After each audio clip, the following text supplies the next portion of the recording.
Hey guys, good morning. এটা হচ্ছে next part. আর এখন বাজে প্রায় 4টে। আমি কোনো কথা বলতে পারছিলাম না, কারণ বাইরে হচ্ছিল কীর্তন। আর ওই পেছনের বাড়িটায় আমি আর মাগে রাত্রিবেলা শুয়েছিলাম। তো চলো কি হচ্ছে দেখা যাক।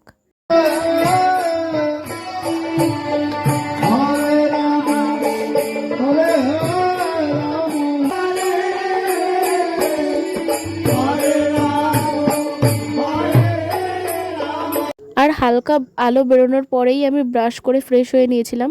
কথাবার্তা হয় না, ওই জন্য নাম মনে থাকে না। মনেই করিস না। আমাকে একটা আম্পি দাও। হ্যাঁ, ওরা এখনো বলছি মাটির বাইকে একদম ঘুরেটা বেড়ায়, অনেক টাইম আছে। আরেকটা আচ্ছা আমি সাতটা নটা পর্যন্ত একটা ঘুম দিয়ে আমি একটা দিই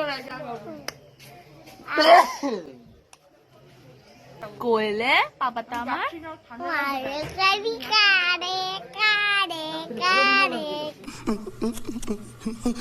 তারপরে গাইস যখন বাজে 7টা বাজতে যাচ্ছিল প্রায়, আর তারপরেই চলে এসেছিল চা। আর প্রথমত আমি চা খাই না, তারপরে আমি চা নিয়েছিলাম, কারণ সকালবেলা না খুব ঠান্ডা লাগছিল আর কোনো গরম জলের ব্যবস্থা ছিল না, তার জন্য আমি চাটা নিয়েছিলাম। আর চাটা খাচ্ছিলাম, মা তো আমাকে বারণ করছিল, বাট আমার গলাটায় প্রবলেম হচ্ছিল বলে চা খেয়েছিলাম। তো আজ যেহেতু নগরে বেরোবে, তার জন্য আজকে সকাল সকাল খেয়ে নিয়েছি। প্রায় 9টা বাজে তখন আমরা খেতে বসে গেছিলাম। আর দেখতে পাচ্ছ আমাকে কি সুন্দর তিলক পরিয়ে দিয়েছে ফুলমাসি। আর ততক্ষণে ভাত আর একটা পটল দিয়ে আলু দিয়ে সবজি আমার পাতে পড়ে গেছে। তো ওটাকেই দিয়েই খাওয়াটাকে কমপ্লিট করলাম। Hi guys, hello guys. Wow বাবা, দেখেছিস কি ট্যালেন্ট, দুই দিক থেকে আমি আসছি। আরে এটা হচ্ছে ব্লগ, এটা ছবি উঠছে না মাইরি। কেউ কিছু বলতে চাও? হরে কৃষ্ণা, হরে কৃষ্ণা, হরি বল একসঙ্গে। 1 2 এই সবাই আসছে না, 3 4 হরে কৃষ্ণা হরি বল। প্রেম সে বলো হরে কৃষ্ণা হরি বল, রাধে রাধে। এটা হরে কৃষ্ণা দুই গ্রুপ মোর ঢঙ্গুনি। আর এদিকে ততক্ষণে আমাদের নিতাই গৌর রেডি একেবারে। তো দুটো ভাই আমাদের সেজেছিল নিতাই গৌর। না দেয়নি, তোকে দিয়েছে? যা দিদি যে তোকে দিয়েছে। টেম্পলটা ঠিক মিষ্টির মতো, খুব তাড়াতাড়ি পেকে গেছে। গজব বেইজ্জতি। আর এদিকে ততক্ষণে আমরা বেরিয়ে গেছিলাম নগরে। আর একটা ভ্যানের পরে গামলা রাখা হয়েছিল, সবাই যা দিচ্ছিল সব ওই গামলার পরে দিচ্ছিল। তো অনেকেই বেরিয়েছিলাম, আর তার মধ্যে জামাইবাবু এসে আমার মাথার মধ্যে আবির লাগিয়ে দিয়ে গেছে। তো মজাই লাগছিল, বাট আমার মুখে আবিরটা কি করে লাগালো? যাই হোক না কেন, আমি ভাবছিলাম যে আমাকে একটু সুন্দর সুন্দর করে লাগাবে। যাই হোক না কেন, ওই আমার মুখের মধ্যে বেকারভাবে লাগিয়ে দিল। তো তারপরে নাচানাচি হচ্ছিল। আর এদিকে আমার এই যে ঘন্টু দিদি, ওকে কি সুন্দর করে লাগিয়েছে, আমার নাকের মধ্যে লাগিয়ে দিয়েছে গাইজ। তারপরে মাকে একটু লাগালাম, মাও তো খুব মজা পাচ্ছিলো, কারণ আমরা সবাই ফার্স্ট টাইম নগরে বেরিয়েছি। তো তারপরে সবার বাড়ি ঢুকে ঢুকে সবার থেকে মিষ্টি খাচ্ছিল, অনেকে প্রণাম করছিল। তো এইভাবেই সারা রাস্তা আমরা যাচ্ছিলাম আবির মাখাতে মাখাতে।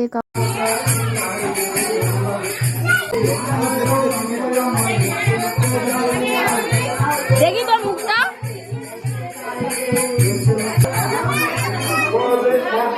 একজন বলছে হ্যাপি হোলি।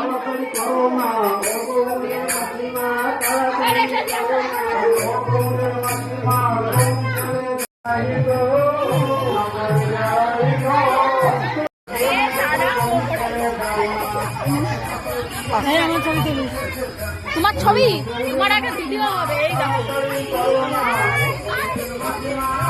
ভিডিও হচ্ছে। হয়েছে? হ্যাঁ হয়েছে। হবে না মানে তোমার ভিডিও আপনাদেরকে বুঝে দিয়ে এই মোটর শোন না, ও আমরা বাড়ি থেকে আমরা যে বোর হয়ে গেল। হ্যাঁ বাড়ি থেকে পাবো। আরে এখানে না না আমাকে ভিডিও কল দিবি। আর এদিকে তার মধ্যে দেখো আমার দিদি আর মন্টে দিদি, ওরা মাইক নিয়ে গান করতে শুরু করে দিয়েছিল। তো বেশ মজাই হচ্ছিল।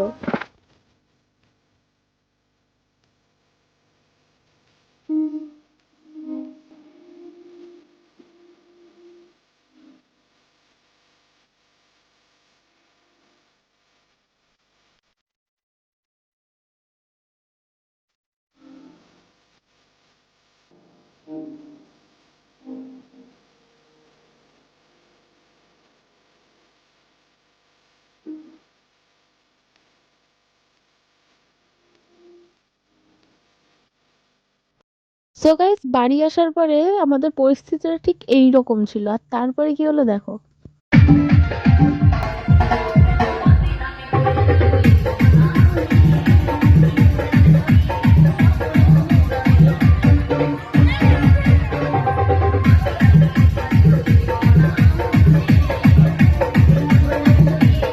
সো গাইস দেখো আমার মাথায় এত পরিমাণে আবির দিয়ে দিয়েছিল যে আমি মাথাটা ওরকম করার ফলে আমার মনে হচ্ছে আবিরের বৃষ্টি হচ্ছে মাথার থেকে। নাকের অবস্থা তো জঘন্য, আর পরে আমার নাকে থেকে ওই কালারটা ওঠেও নি। তো যাই হোক না কেন আবিরের মধ্যে রং মেশানো ছিল, এটা আমি ফার্স্টে বুঝতে পারিনি, বিশেষ করে লাল কালারের মধ্যে। আর একটা বাথরুম, তার জন্য আমাকে ওয়েট করতে হচ্ছিলো স্নান করার জন্য। আর যাই বলো তাই বলো, কিন্তু মজা অনেক হয়েছিল। আর এদিকে এরা দুজন দুই মায়ের কোলে বসে গেছে, আর এদিকে এইসব নিচল পালন হচ্ছিল। আর তারপরে দেখো মনটা দিদি পাইপ নিয়ে লেগে গেছে স্নান করার জন্য। আর স্নান করার পরে যা বললাম আমার মুখের দিয়ে কালার ওঠেনি। আর এদের কোলাকুলি, ও মনে হচ্ছে এরা কত দূর চলে যাবে যে এরা কোলাকুলি করে নিচ্ছে, সবাইকে কোলাকুলি করতে দেখে ওরা করছিল। তো আমার মুখের থেকে তো কালার ওঠেনি। আর এদিকে দেখো ভোগ মাখছিল, এত ভোগ আর ভেতরেও ছিল। তো গাইস অনেক মজা হলো, একদিনের আনন্দ, কিন্তু কতদিনের থেকে যে গোছান গাছান হচ্ছিলো তা ভাবার বাইরে। তো গাইস অনেকটাই মজা হয়েছে। আর এই যে বাচ্চাটা, তোমরা আগের ভিডিওটা যারা দেখেছো তারা দেখতে পেয়েছো, এই বাচ্চাটাকে আমি আগেও কোলে নিয়েছি। তো এই বাচ্চাটা এত কিউট গাইস, তোমাদেরকে কি করে বলে বোঝাবো। সবার কোলে যায় আর একদম কাঁদে না, আর কি সুন্দর হাসছিল তোমরা দেখছো। তো একে নিয়ে তো আমি অনেকক্ষণ ছিলাম, আমার তো ভালোই লাগছিল, কোলে থেকে নামাতে ইচ্ছা করছিল না। পরে আসার সময় খুব খারাপও লাগছিল। তো কি সুন্দর কোলের পরে শুয়ে থাকছিল। তো যাই হোক না কেন একে নিয়ে তো অনেকক্ষণ টাইম পাস করলাম, আর তারপরে চলে গেছিলাম সোজা প্রসাদ পেতে। আর আমরা এতজন মিলে বসেছিলাম একটা টেবিলে। তো প্রথমেই দিয়ে দিয়েছিল খিচুড়ি আর একটা পাঁচমিশালি তরকারি, ওটাকে দিয়েই প্রসাদটা পেলাম। তো খিচুড়ির কথা গাইস কিছু বলার নেই, মাইন্ড ব্লোয়িং হয়েছিল, অসাধারণ, খুব সুন্দর খিচুড়িটা হয়েছিল। তো তারপরে দেখো সবার হয়ে গেছে, বাট আমার মার হয়নি, আমি মার জন্য বসেছিলাম। তারপরে সোজা রওনা হয়ে গেছিলাম বাড়ির উদ্দেশ্যে। তো বাড়িও তো যেতে হবে গাইস, তো তার জন্য টোটোতে উঠে পড়েছিলাম। আর আমাদের সঙ্গে ছিল মাসি, মাসিদেরকে ড্রপ করেই যেতাম আমাদের বাড়ি। তো তারপরেই চলে এসেছিলাম এখানে, যেখানে মাসিরা নামলো। তো এখান থেকে মাসিরা নামলো আর আমরাও সোজা চলে গেলাম বাড়ি। তো তোমাদের এই ফুল ভিডিওটা কেমন লেগেছে অবশ্যই কমেন্ট করো। দেখা হচ্ছে নেক্সট ব্লগে, বাই। দিস ইজ ফটো না, দিস ইজ ভিডিও। এটা ভিডিও হচ্ছে। ভিডিও হচ্ছে। হ্যাঁ।